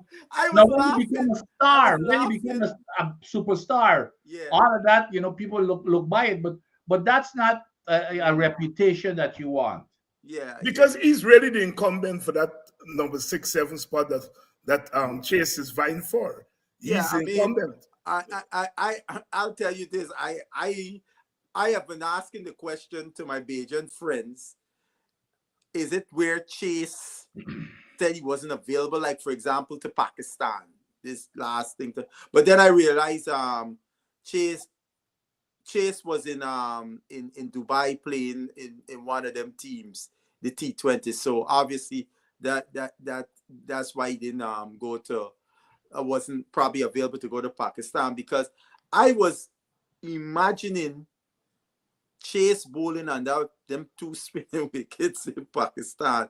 I have Sinclair to get him ball to turn like right in Pakistan, and he's not a guy that really turns the ball much.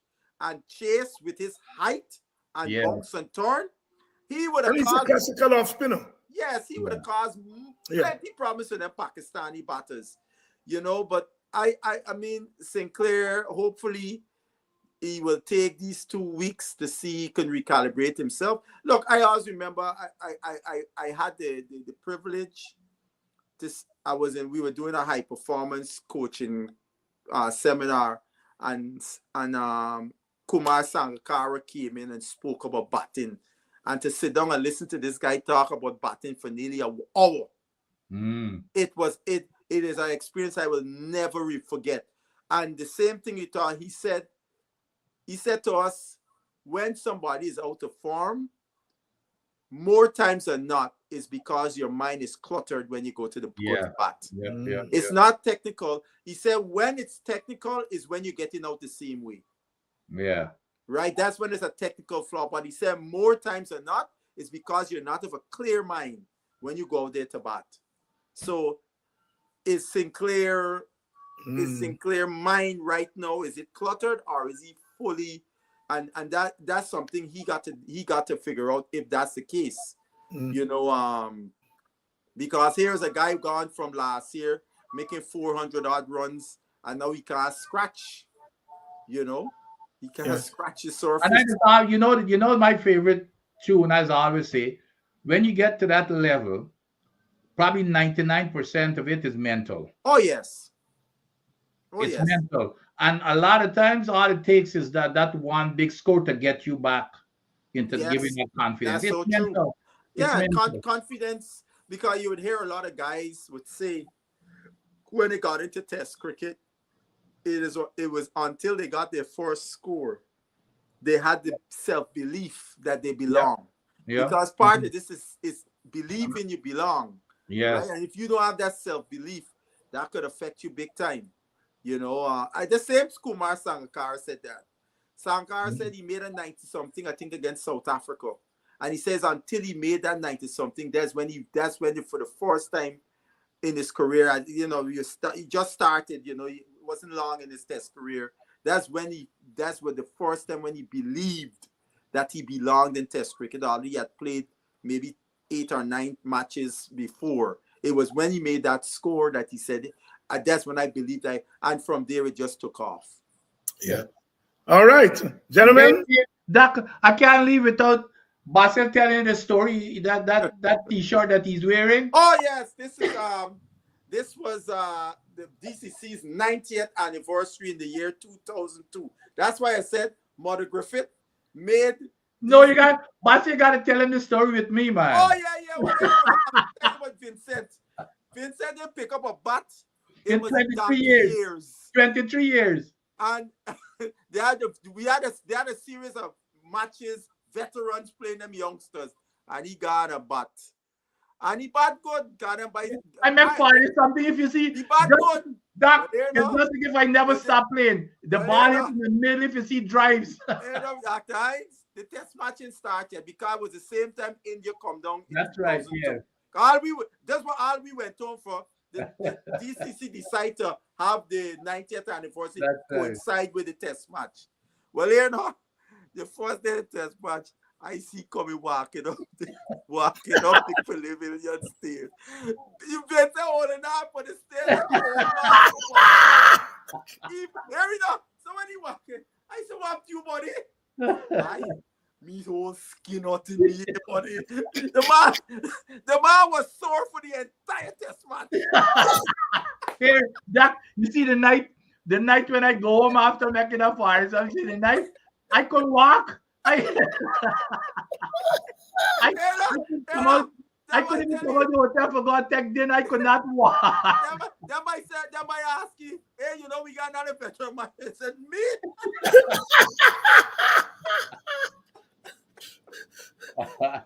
Hey, let me tell you, Dr. Hines. You see, when guys is arguing, when they used to have the fitness thing, Hetmeyer struggling to making fitness tests and so on. Some of his fans and me used to get debates who would say, what I got to do with batting? And what Vincent just talked about there is a classic example. When people just think batting, don't think. Let me tell you, if you stay out there batting long, what do you mean? and you would think, God, look, I remember my father, he was probably in the early 40s then. I think it's around 75. He made a double century against Everest. All right. And he come up, me and my brother, turned massage therapist. My line up and make it. And we take Radium B and have the 90 down from head to toe both sides.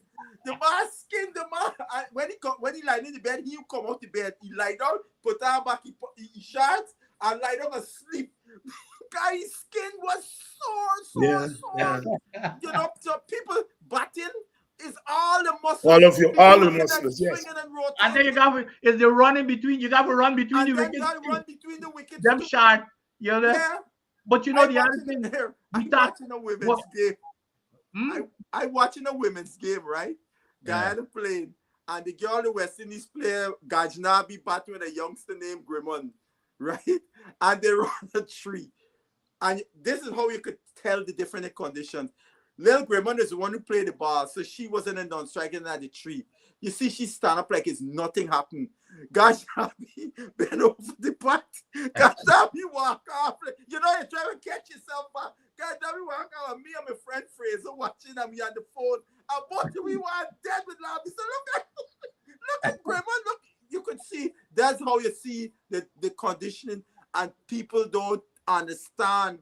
That's why when I tell people, when they come and tell me old timers from back in the day going to pass yo-yo tests, I say, you out of your mind. You see how long these guys used to bat? And I tell guys, me and my brother, even after the Obai playing cup cricket, he used to go and run in the evenings. And we would run with him. And at his age, we's little boy, he used to reach back. And then me, I come in second, way behind him, and then my other brother way behind, right? So I tell them guys, no, them guys from back in the days would breeze them yo-yo tests. Yeah, but going back to this technique thing, and that's why this thing about hope puzzles me. I remember that same game, Bassy, when I made the 40 something. I didn't hold a bat for 23 years. So when I go in the pavilion, I think wasn't Wezar the manager of the team? He was there. Wes was there in the pavilion. So I got you, Wes and Lance. So Wes, wait, Adi Wes always like me, believe I had the best technique. So Wells said, wait, Adi, it was you, Ben Martin. He said, I gotta draft you in this team in the West. And then he laughed. No. Wesar was the president of the board, I think, at the time. Okay. Then he said, but you know one thing? You know what that says? Good technique never leaves you. But that's what they say, class, foreign and class is permanent. Yeah. Watching. And if you think about it, it's all the hours and hours and hours of practice, your body's in tune. Your memory. That's why I tell people. I tell people in me over later years, playing club cricket, he never used to practice, Dr. Hines. Okay. He would come at practice and bowl. He wouldn't bat. And 100 on Saturday, go and make 100. 100. As I always start this story, batting against Everest one day. That we talking this is, and I get on 65 and get out. And I pass him, Butch. And when he used to bat late, give Bristol, the youngsters. So he must be batting at 6 or something. And I pass in, he coming in, I going out. He said, wait a minute. You don't know for my country? He said, all right, go sit down in the pavilion and watch me make 108 today. It's 140 something you can put for that.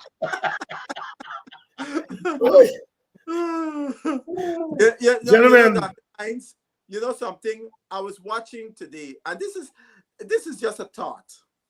I'm watching today the West Indies Masters play India Masters. And something struck me is that today, cricket, these guys who have just come off the scene, they have incentive to continue playing at least club cricket. Because these Masters thing, Dr. Hines, that guy getting a very nice small piece. Yeah. I say small piece, but not no small piece. Them guys getting a nice thing. So the incentive to just like in the days when Vincent and them used to play with the former players still playing and so on. These guys, this is something West Indian cricketers who just come up should say, bye, let me go and play club cricket with these youngsters.